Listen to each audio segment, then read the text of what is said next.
Assalamualaikum warahmatullahi wabarakatuh. Bismillahirrahmanirrahim. Alhamdulillahirabbil alamin wa bihi nasta'in wa ala umuri dunya waddin. Asyhadu an la ilaha illallah wa asyhadu anna Muhammadan abduhu wa rasuluhu. Allahumma shalli ala Muhammad wa ala alihi wa ashabihi ajmain. Amma ba'du. Pada kesempatan ini ya kita melanjutkan pembahasan kita. Nah, sebagaimana kita pernah bahas sebelumnya bahwa oknum utama dalam pendidikan, ya, wabil khusus itu adalah pendidikan Islam, adalah adanya dua oknum. Ini dua oknum utama ini kita sebut dengan guru dan murid, atau antara pengajar dan pelajar, ya, antara guru dan siswa. Nah, ini adalah oknum utamanya, di mana kedua oknum ini menjadi bagian utama. Ketika ada guru tapi tidak ada murid, maka proses pembelajaran tidak bisa terjadi. Begitu juga ketika ada para muridnya, ada siswa, namun gurunya tidak ada, maka ini pun juga tidak bisa menyebabkan terjadinya pembelajaran. Sedangkan kalau ada guru dan ada murid, namun hal-hal lainnya seperti sarana dan prasarana tidak ada, ya mungkin masih bisa dilangsungkan pendidikan, walaupun ya pelaksanaan pembelajaran ini tidak seefektif kalau sekiranya ada perangkat-perangkat lainnya dan ada ketentuan-ketentuan lainnya. Nah, mungkin kita awali dulu pembicaraan kita tentang guru ini, ya. Kita awali pembicaraan tentang guru. Ya, sesuai dengan judul atau tema yang kita angkat adalah kita melihat bagaimana dalam naskahnya kitab-kitab para ulama, dalam buku-bukunya para ulama terdahulu tentang etika guru, ya, atau kode etik guru atau hal-hal yang terkait dengan itu. Ya mungkin kalau kita cari dalam buku-buku ulama terdahulu, maka kita tidak akan menemukan judul kode etik guru ini. Ya mungkin judul yang ada itu yang mirip adalah tentang adabul muallim, ya, adab-adab para guru, ya, atau nanti yang semisal dengan itu, atau hal-hal yang perlu dijaga oleh para guru. Nah, dalam kesempatan ini kita akan membahas dari kitab Ta'lim al-Muta'allim, ya, dari beberapa kitab, ya. Kita pilih di antaranya adalah kitab Ta'lim al-Muta'allim. Nah, dalam kitab Ta'lim al-Muta'allim ini ya memang tidak ditemukan bab yang kita sebutkan tadi, ya, tidak ada kita temukan bab adabul muallim, adab guru, tidak ada. Namun ada beberapa penggalan-penggalan pembahasan yang bisa kita kaitkan dengan kode etik guru, ya. Beda halnya kalau misalnya ketika kita membaca kitab At-Tibyan fi Adabi Hamalatil Quran, maka di sana ada bab muallim, ya, bab adabu muallimil Quran. Nah, adab guru Quran nanti ada dibahas di sana. Begitu juga dalam kitab Bidayatul Hidayah misalnya, in kunta mualliman, kalau adalah kamu tuh seorang guru. Nah, ini kan ada beberapa ketentuan. Tapi kalau kita baca dalam kitab Ta'lim al-Muta'allim, judul yang begitu itu tidak ditemukan. Tapi ada beberapa isyarat yang bisa kita dapatkan dari kitab Ta'lim al-Muta'allim. Yang pertama, isyarat yang pertama kita lihat, ya, sebelum kita membahas tentang kode etik guru, etika guru, kitab Ta'lim al-Muta'allim dalam suatu pasal khusus ada pembahasan dengan judul faslun fi ikhtiyaril ilmi wal ustadi wasyariki wa thabati alaih. Ya, ada pasal khusus yang membahas tentang ikhtiyaril ilmi, memilih ilmu. Mungkin tentang memilih ilmu ini bisa kita bahas dalam tema yang berbeda, mungkin dalam tema mata pelajaran segala macamnya. Nah, nanti ada poin wal ustadi, ya, poin memilih guru. Nah, sebelum kita membahas tentang kode etik guru, mungkin ada baiknya kita membicarakan tentang standar guru, ya. Kita bicarakan tentang standar guru karena besar kemungkinan kalau guru itu sudah memenuhi standar, maka dia punya etika, ya. Dia dengan mudah bisa memenuhi kode etik yang ditentukan. Misalnya pihak sekolah sudah menentukan ada beberapa hal terkait dengan guru, kode etik guru itu 1, 2, 3 dan segala macamnya, ya.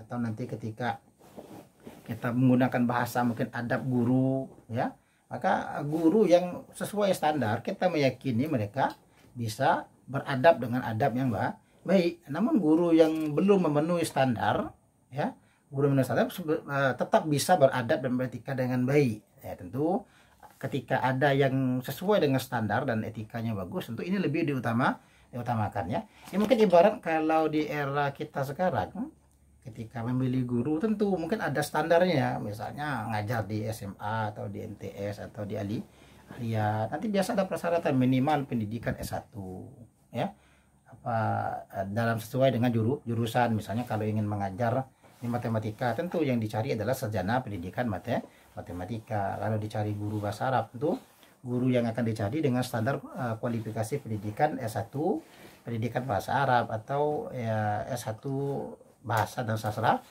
Arab. Begitu juga mungkin kalau untuk mencari guru Al-Quran, mungkin yang dicari adalah guru yang berkualifikasi pendidikan agama Islam, atau mungkin alumni jurusan Al-Quran. Nah, ini kan di sebagian lembaga pendidikan begitu. Nah, namun apakah sama misalnya kalau ada kualifikasi begitu di dalam buku-buku lama? Ya mungkin kita rasa tidak ada ya.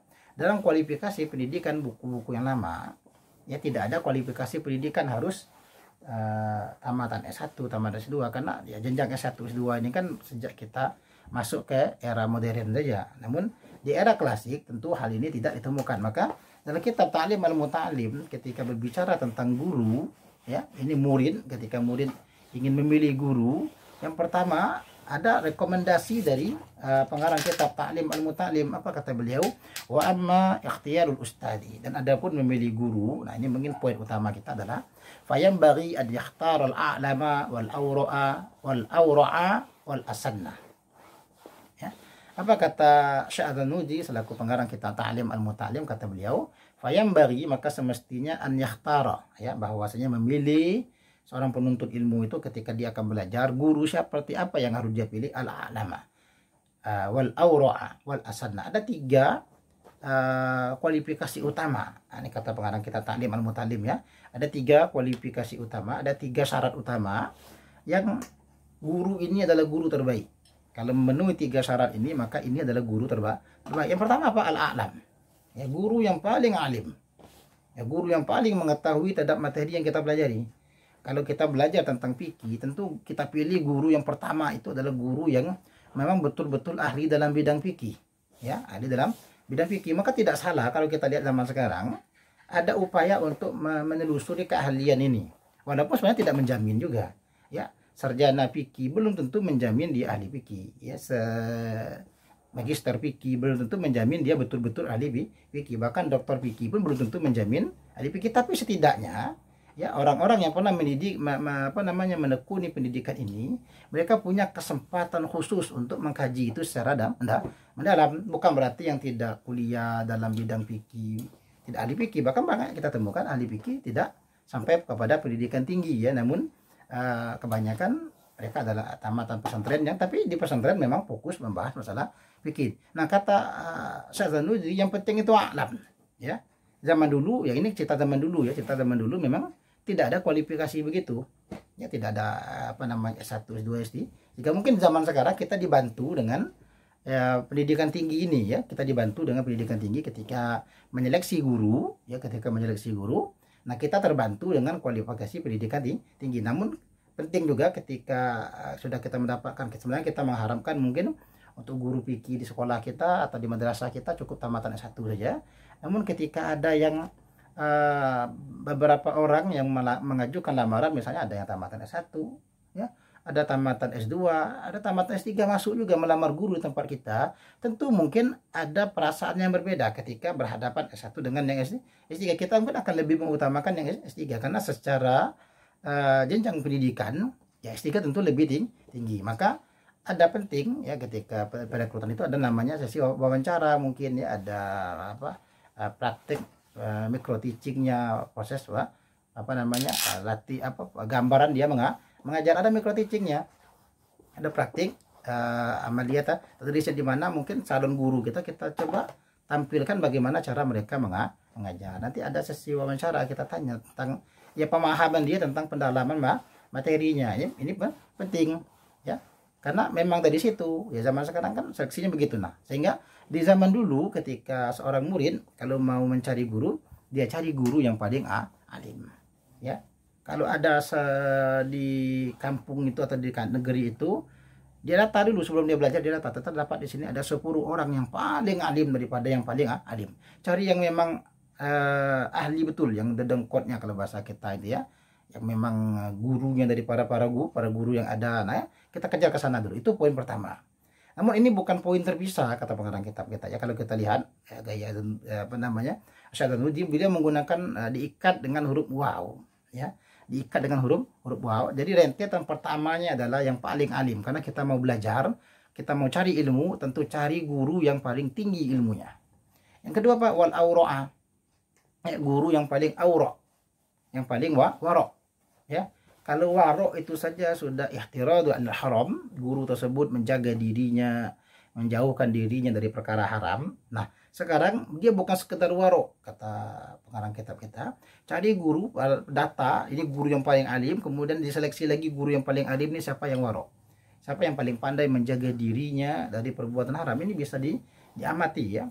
Ya, zaman dulu kan begitu, murid mengamati guru ya, memperhatikan, atau mungkin bahasa sekarangnya mirip dengan memata-matai calon gurunya. Nah, ya, dilihat rekam jejaknya. Maka ditemukan nanti bagaimana perilaku sehari-hari guru ini.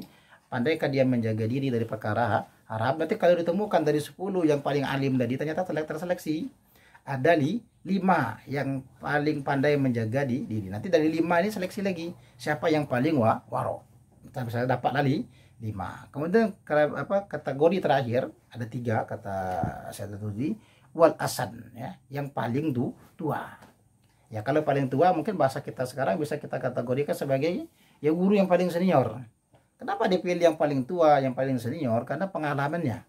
Dia paling alim, dia paling pandai menjaga diri, dan dia paling senior. Tentu pengalamannya paling banyak. Nah, kalau ketemu 3 ini pada diri satu orang atau beberapa orang, maka ini adalah guru terbaik.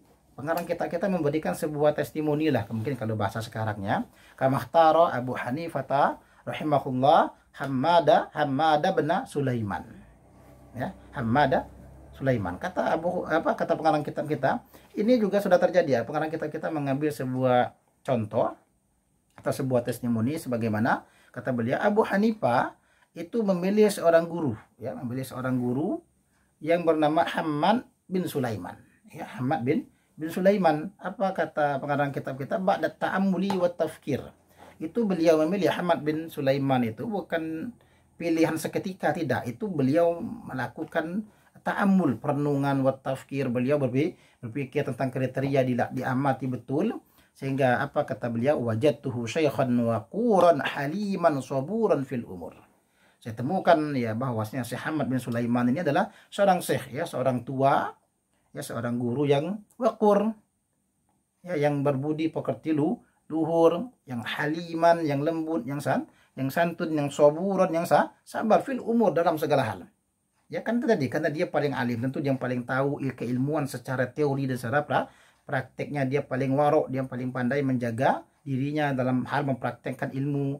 Kemudian wal asanna, ditambah lagi umurnya yang tua, pengalaman yang tinggi, sehingga apa kata Abu Hanifah, waqad sabatu inda Hammad bin Sulaiman panabatu ya, sehingga saya itu saya menetap di sisinya Hammad bin Sulaiman, artinya saya fokus belajar dengan Hammad bin Sulaiman panabatu, maka saya pun tumbuh ya, ibarat sebuah pohon, maka ketika disiram terus dengan siraman gurunya, maka dia tumbuh dengan subur.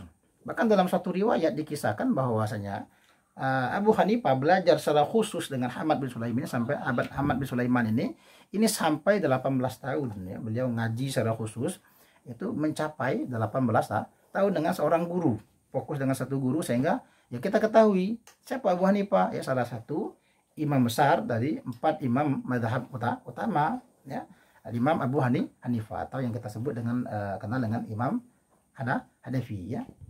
Nah, tentu dalam kategori ini, nah ini perlu penyaksian tadi, sehingga kalau kita mendapati ini, maka insya Allah maka proses pembelajaran nanti akan sangat bagus sekali, karena dibimbing oleh guru yang memang betul-betul menguasai, guru yang betul dalam sikapnya dengan baik, kemudian pengalamannya. Karena terkadang ada juga ya alim namun belum pandai menjaga diri, ada juga yang alim kemudian umurnya mungkin masih muda, pengalamannya masih kurang. Tapi kalau ketemu yang 3, nah kita ambil ya. Tentu kata pengarang kitab kita, ini penting untuk dimusyawarahkan. Nanti ada pembahasan lebih lanjut dalam kitab itu, dibicarakan musyawarah dan segala macam. Bahkan dalam memilih guru pun perlu musyawarah. Nah, sama halnya juga mungkin dan seterusnya nanti mungkin dalam lembaga pendidikan perlu juga musyawarah dalam memilih guru. Nah, ini diantara 3 kriteria guru terbaik menurut kitab Ta'lim Al-Muta'allim. Mungkin ketika kita bicara kode etik, mungkin ini tidak terlalu mengarah ke sana ya. Tapi ketika kita bicara kriteria ini, pada poin a'lam itu sebenarnya terkandung di sana, guru paling tahu secara teori ilmu-ilmunya. Maka tentu dia juga mempelajari tentang ilmu etika, ya, mempelajari tentang ilmu etika, sebagaimana sebagian para ulama menyatakan bahwa ilmu etika itu wajib dipelajari. Maka secara teori mungkin dia sudah mau, kita meyakini karena dia a'lam, dia sudah mengetahui tentang bagaimana adab-adab dan segala macamnya. Begitu juga dia aurok, dia paling pandai menjaga dirinya dari perkara haram. Tentu dalam bersikap, dia telah bersikap dengan sikap yang terbaik ya. Nah, begitu. Nah, lalu kemudian ketika kita berpindah kepada pasal yang lain ya, di pasal finniyati bihalit ta'allum, pasal yang membicarakan tentang niat ketika belajar, ada ungkapan ya, sebenarnya ungkapan ini tidak hanya tertuju kepada para guru ya, tapi juga tertuju kepada para murid. Ini bisa gabung saja ya, guru dan murid, tapi kita coba kaitkan dengan pembahasan guru. Misalnya ada perkataan di sini dari perkataan Syekh Al-Nudi, beliau mengatakan wa yanbaghi li ahli ilmi an la yudilla nafsahu bit-tama'i fi ghairi matma'in. Ada poin yang pertama, apa kata beliau, dan semestinya bagi ahli ilmu ini ya, baik yang dimaksud ini guru sekalipun ya, al-alim wal muta'allim, baik ini guru maupun pelajar, apa alla yudilla nafsahu bit-tama'i, bahwa dia tidak menghina dirinya, merendahkan dirinya dengan perilaku tamak ya, dengan sifat rakus. Yang rakusnya itu fi ghairi matma'in, pada bukan rakusnya ahli ilmu ya. Ketika rakus dengan jabatan, rakus dengan pengaruh, rakus dengan harta, ini sebenarnya tidak mencerminkan ahli ilmu ya. Dimana ahli ilmu itu dia akan rakus, namun rakus dalam hal belajar. Mungkin di saat teman yang lainnya sibuk bermain, dia belajar. Di saat teman yang lainnya sibuk kegiatan-kegiatan lain, dia sibuk belajar. Sama juga guru tadi ya, dia tidak rakus dengan hal yang merendahkan dirinya. Dia tidak rakus dengan jabatan. Guru tadi tidak sikut sana sikut sini untuk jadi kepala sekolah, tidak sikut sana sikut ini agar jadi rektor, jadi dekan, bahkan menghalalkan segala macam cara, tidak ya. Dia tidak rakus ke sana. Justru dia rakus ketika mungkin ada penelitian dia sibuk. Nanti ketika ada pendidikan segala macam, dia sibuk ke sana pengabdian ke masyarakatnya bagus. Mungkin kalau kita pindahkan ke tridharma perguruan tinggi kan bisa begitu. Artinya dia, kalaupun dia rakus kepada hal yang justru menimbulkan wibawa seorang ahli ilmu, bukan rakus kepada hal-hal yang menjatuhkan wibawa keilmuannya. Apa? Wa yahtariza amma fihi madallatul ilmi wa ali, dan dia menjaga dirinya dari apa-apa yang bisa merendahkan martabat ilmu. Jangan sampai nanti ulah oknum, maka ya ilmu itu tercemar. Atau ahli ilmu gara-gara satu oknum yang berulah, sehingga semua ahli ilmu kena nanti. Ya, ketika seorang guru melanggar etika, melanggar segala macam, akhirnya dianggap apa? Semua guru begitu ya. Ketika ada guru yang melanggar peraturan, maka dianggap guru. Artinya semua guru sama, padahal tidak ya. Mungkin yang berperilaku guru hanya satu orang. Nah, sehingga penting bagi seorang guru ahli ilmu, baik murid maupun guru itu sendiri, dia menjaga dirinya sehingga dirinya tidak terjerumus kepada hal-hal yang terhina, yang karena itu bisa berakibat kepada orang-orang akan menghinakan ilmunya ya. Orang-orang akan menghina profesinya sebagai seorang guru. Bahkan guru lain pun kena imbasnya nantinya. Dianggap kadang-kadang begitu. Kadang-kadang kalau ada yang buruk, semua guru disamaratakan ya. Kadang-kadang begitu, ada satu orang guru yang berulah, semua guru disalahkan, padahal hanya satu. Maka kita penting untuk menjaga diri, dan selaku pemegang kebijakan, mungkin tak kepala sekolah nanti, atau dekan, atau wakil kepala sekolah, atau wakil dekan yang bertanggung jawab tentang masalah guru, maka mereka penting untuk menstandarkan guru ini ya. Guru yang kita pilih begini, nanti kita atur bahwasanya kita lihat guru ini kalau dia tidak rakus dengan hal-hal yang merendahkan guru, merendahkan martabat guru dan segala macamnya, dia pandai menjaga dirinya. Nah, ini mungkin guru yang bagus ya. Bahkan kalau menyusun tentang etika guru, nah aturlah hal-hal yang terkait guru itu meninggikan martabatnya. Jadi perilakunya mencerminkan guru yang baik ya, membaguskan martabat dirinya, dan guru, martabat guru secara umum akan terangkat dengan kebaikan-kebaikan yang dia kerjakan. Lalu kemudian wa yakuna mutawadhi'an, kata syekh kita, ahli ilmu baik guru maupun murid itu harus tawadhu, dia harus pandai merendahkan diri, tidak sombong. Karena tawadhu itu apa? Wa tawaddu'u baina takabburi wa dhillati. Ya, takabur itu apa, tawadhu itu antara takabur dan zillah, antara menyombongkan diri dan merendahkan diri. Apa sebenarnya tawadhu itu bukan makna dia menjatuhkan dirinya, menghinakan dirinya, tidak. Ya, tawadhu itu dia tidak sombong dan dia tidak merendahkan dirinya sendiri. Artinya bermartabat lah, itu namanya tawadhu. Ya, kalau sibuk menyombongkan diri, ya artinya guru ketika dia memiliki sifat sombong, maka ini akan menular pada muridnya. Ini kan bahaya, sehingga guru itu semestinya dia tawadhu. Ya, dia menjaga martabat dirinya, dia tidak sombong, tapi dia juga tidak meremehkan dan merendahkan dirinya sendiri. Nanti kalau guru terlalu merendahkan diri, ya orang tidak mau pula belajar sama dia nanti, karena orang sudah menganggapnya remeh. Maka guru harus pandai menjaga diri. Sombong tidak, karena kalau sombong ya orang akan lari juga. Ya, gurunya ketika terhina akan orang juga tidak mau belajar.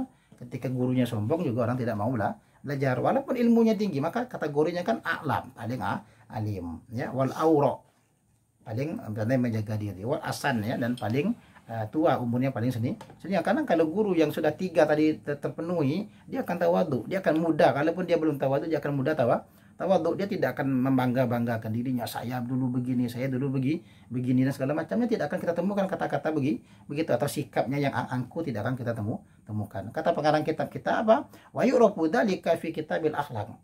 Ini bisa dibaca nanti dalam kitab-kitab akhlak, karena di kitab akhlak akan dibicarakan begitu, ya. Dan kitab kita juga dibicarakan secara singkat tentang tawadhu dan takabur ini, namun secara singkat saja. Namun ada lagi tambahan sedikit, ya, nasihat yang diberikan oleh pengarang kitab kita. Ini beliau kutip daripada perkataan Abu Hanifah, ya. Apa kata Abu Hanifah? Qala Abu Hanifah rahimahullah li ashabihi azimu amaimakum wa wassi'u akmamakum. Apa kata Abu Hanifah? Ini terkait masalah pakaian guru, ya. Dari bahkan dalam kitab Ta'lim al-Muta'allim, ya, pakaian guru, pakaian ahli ilmu, termasuk guru dan juga murid, itu perlu diperhatikan. Apa kata beliau? Azimu amaimakum, besarkan sorban-sorban kalian, ya. Ketika kalian mengenakan sorban, ya, maka kenakanlah sorban yang besar. Kemudian wawasi'u akmamakum, dan longgarkan baju-baju kalian. Jadi dari sisi pakaian penting bahwa seorang guru itu kalau dia mengenakan sorban, ini zaman dulu begitu, ya. Dan zaman sekarang kita lihat juga para guru-guru yang di Arab, para syekh di Arab sana, mereka mengenakan sorban. Dan kata Abu Hanifah, besarkan sorban kalian. Dan kalau kalian mengenakan baju, pakailah pakaian yang longgar, bukan pakaian yang sempit. Maka kita lihat nanti kan ada dari segi busana standar dari sekolah, busana standar dari perguruan tinggi, kita lihat nanti ada larangan tidak boleh mengenakan baju yang ketat, celana ketat dan segala macamnya. Karena memang ini secara langsung kita lihat ada memang wasiat dari Abu Hanifah secara khusus, ya, kenakan sorban yang besar, kemudian kenakan baju yang longgar. Kenapa? Karena ini bagian daripada kewibawaan itu sendiri, ya. Kata beliau, innama qala dzalika li alla yustakhaffa bil ilmi wa ahlihi. Apa alasan beliau berkata begitu? Agar supaya ahli ilmu itu tidak diremehkan. Bahkan dari bajunya saja orang sudah tahu ini orang alim, ya. Jadi baju orang tahu ini guru. Dari baju tahu ini dosen. Jadi bajunya ini tahu ini orang yang berpendidikan tinggi. Nah, dari pakaian itu penting, kata Abu Hanifah, ya. Bahkan kata beliau tuh luaskan agar supaya tidak diremehkan. Nanti kalau ketemu guru, ya, pakaiannya mungkin ya seperti orang yang tidak tahu, kadang orang akan meremehkan dia. Ya, meremehkan ahli ilmu ini kan etika yang buruk, ya. Akhlak yang buruk. Maka ahli ilmu itu wajib kita muliakan, wajib kita hormati. Namun ketika kadang sebagian orang ada peribahasa, ya, jangan menilai buku dari sampulnya, itu betul. Namun umumnya manusia pasti lihat sampulnya. Kalau lihat manusia pada umumnya pasti lihat pakaiannya, ya. Kalau pakaiannya sesuai dengan pakaian ahli ilmu, tentu orang tidak sembarangan. Nanti kata Abu Hanifah, besarkan sorban, longgarkan baju. Tapi kalau kita lihat, ya, budaya ini diterapkan di perguruan tinggi, ya. Pesan wasiat Abu Hanifah ini betul tertanam betul di perguruan tinggi, bahkan di seluruh dunia. Apa terjadi ketika di wisuda? Kita lihat orang mengenakan topi yang besar, yang lebar. Ini kan mirip dengan sorban, namun sorban itu kan dililit saja. Namun kalau mereka mengenakan topi toga yang yang lebar itu. Lalu kemudian mereka mengenakan jubah, baju yang besar. Bahkan kita lihat ya para profesor juga mereka mengenakan baju ini kan sebenarnya pada hakikatnya mengamalkan wasiat Abu Hanifah terkait pakaian. Jadi ketika mereka mengenakan baju itu ada wibawa yang muncul, ya ada wibawa yang muncul bahwasanya kesan mereka adalah ahli ilmu, sehingga orang tidak bisa meremehkan begitu kan. Kalau ada seorang yang mengenakan pakaian yang menggunakan ciri khas seorang guru, ciri khas seorang berpendidikan, maka dia akan lebih dihormati orang-orang mudah mengenal dia, sehingga tidak ada kesan nanti gurunya diremehkan karena murid tidak tahu kalau ini guru dia atau ini orang yang berilmu dan segala macamnya. Sebagai wasiat terakhir di sini ada pengarang kitab kita mengatakan wayam bagi li talibil ilmi an yuhaswila kitabal wasiyah. Ya, penuntut ilmu itu penting dia memiliki mendapatkan sebuah kitab yang berjudul kitab wasiat yang ditulis oleh Abu Hanifah. Abu Hanifah punya kitab, kata pengarang kitab kita, judulnya wasiat. Yang kitab ini biasanya diturunkan secara generasi ke generasi, dari murid ke murid, ya, dari guru kepada muridnya terusnya. Dan ini bisa dijadikan pedoman bagaimana mereka bermuamalah di tengah masyarakat. Bagaimana nanti ketika mereka menjadi guru, maka kata beliau, kita potong di sini, wala budda lil mudaris wal mufti fi muamalatin nas minhu. Ya, nanti mau tidak mau guru, mufti dalam hal bermasyarakat, nah penting untuk mengamalkan kitab wasiat yang ditulis oleh Al-Imam Abu Hanifah. Atau mungkin kalau kita sederhanakan, ya penting bagi calon guru dan bagi guru itu sendiri untuk memperbanyak membaca kitab-kitab yang membahas atau berbicara tentang akhlak, karena terkait nanti tentang kemasyarakatan mereka, baik mereka selaku guru maupun sebagai mufti yang menjadi panutan atau tempat mengadunya masyarakat dan para muridnya. Mungkin kita cukupkan dulu pembahasan kita tentang kode etik guru atau etika guru. Ya mungkin beda buku yang kita baca, ya tentu pemahamannya akan pembahasan juga akan berbeda karena ini buku ditulis oleh para ulama di masa lalu. Tentu ada hal yang berbeda mungkin kalau kita bandingkan dengan buku-buku yang ditulis oleh para ulama kita di masa modern saat ini. Allah subhanahu wa ta'ala alam. Subhanakallahumma wa bihamdika asyhadu an la ilaha illa anta astaghfiruka wa atubu ilaik. Wassalamualaikum warahmatullahi wabarakatuh.